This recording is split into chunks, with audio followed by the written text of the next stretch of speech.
put the outlets in and the lights in. So we have an outlet here. So before we sheetrock, we cut in. We strip the wires. I put a wire nut on. Blacks, put a wire, feed in, feed out. Wire nut on black, wire nut on white, wire nut on green. I have a pigtail coming off just because it makes it easier rather than looping two to each thing. I just tie them together and then loop it to one.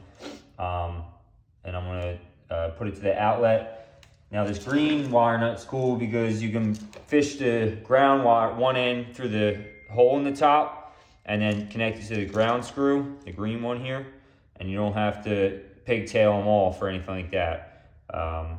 So now I took the wire nuts off of here, off my pigtails. I'm gonna tie them into the outlet. White goes to the silver, black goes to the brass.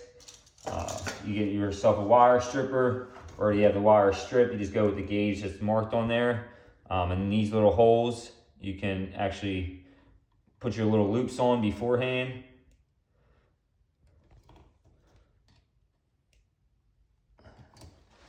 So like I said, black to the brass. You always want to loop the way you're going to screw the wire. So if you see the loop is like that, I don't have my screw going on with me. Oh, yeah. So you just tighten it.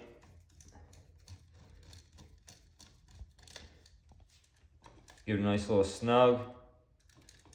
You always want to tighten the screws that you're not going to use.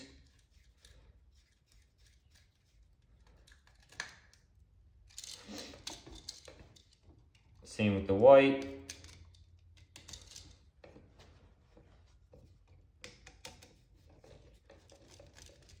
Obviously, make sure the breaker's off to this outlet before you do any of this. With your fancy tick tester. Yeah. Tighten that one up. Usually I like to use a screw gun. Makes it a lot faster, but Rich never grabbed that, so. Yeah.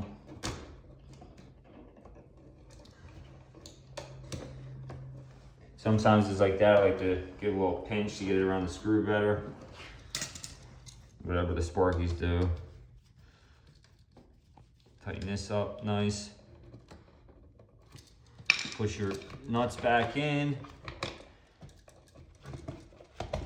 Flip your outlet. These are tamper resistant outlets. So you can't like go shoving something in there. Like a kid can't go shoving something in there real easily.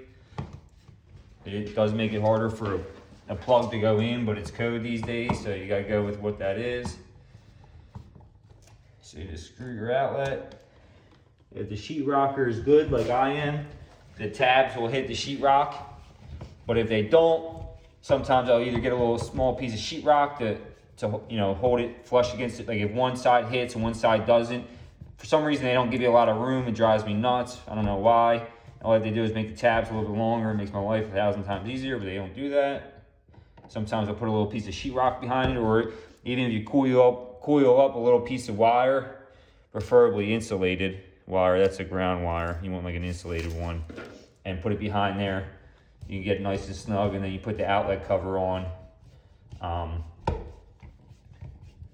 Only reason I'm doing this is because I have to move in this room, so I'm not going to go putting the cover plate on right now. Usually I won't do this until after paint. Makes life a lot easier painting.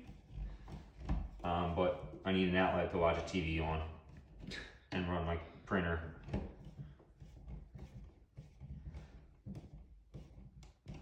Nice and snug.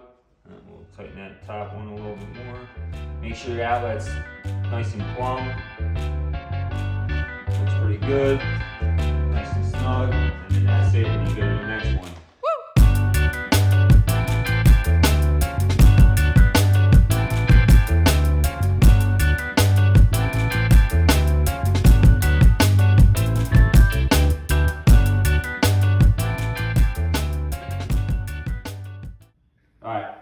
This is an old work box, and I put that in before I sheetrock, so obviously it's a 1/2 inch further back. And so the original screws that come with the outlet weren't long enough to hit the screw spot. So I got a kit of 6/32 Phillip head screws, different lengths, sizes, stuff, different lengths, depending on how far back the outlet is. So I got these size are a little bit bigger than the ones that I came with. All you gotta do is put the jammers in there. Get your outlet lined up.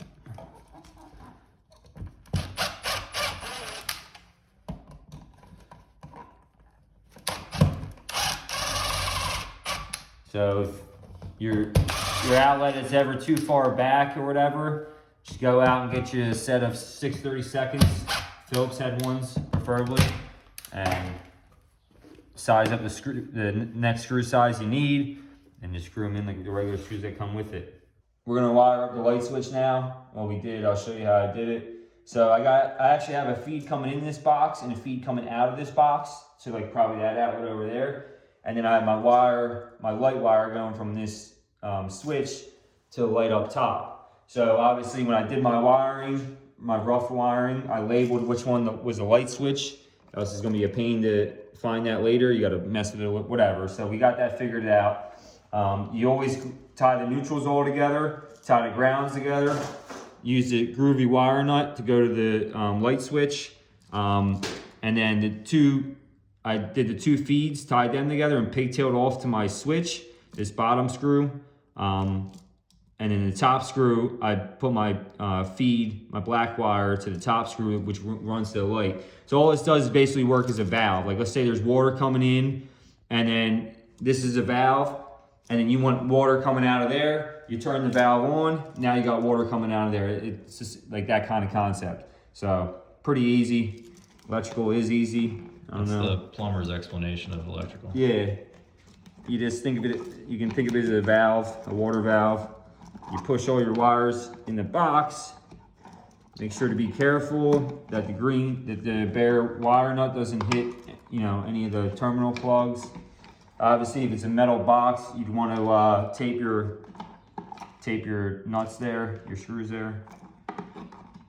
And then once again, we need the longer screws, so we'll get them and we'll tie it in. All right, we're gonna put this old work box in for my fire alarm. I ran a 3-wire. This is the end of the circuit. So there's only one 3-wire here, but with the fire alarms, you gotta run 3-wire so they're interconnected all throughout the system. I forgot to put a box up there, so I'm gonna put an old work box in.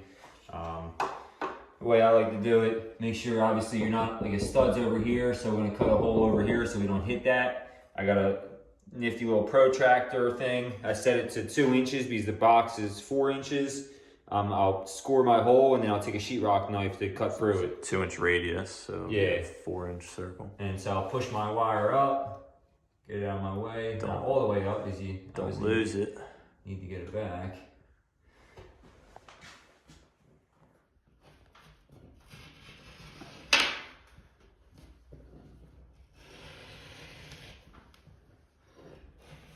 My score job. I think it's a little too small.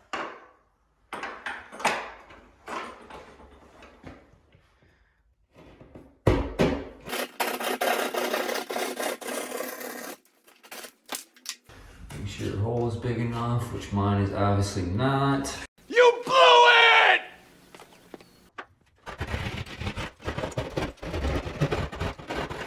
You can also use a hole saw if you want to. You just gotta be careful not to nip your wire.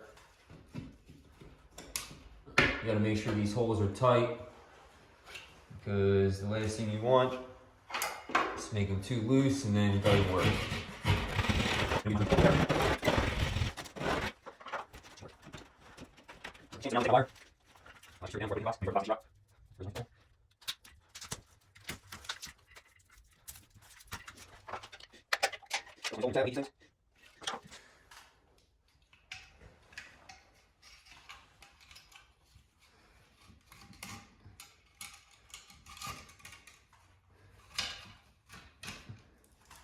Alright, so we're in there pretty good. It's got these 3 screws that lock down on the sheetrock.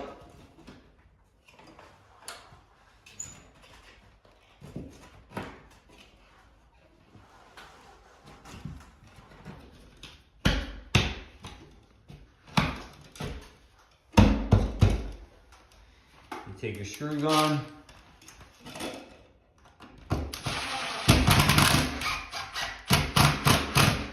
You'll feel it catch.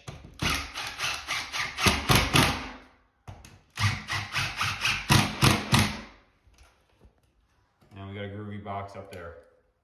All wires need to be in a box. All right, we're gonna test to see if it works now.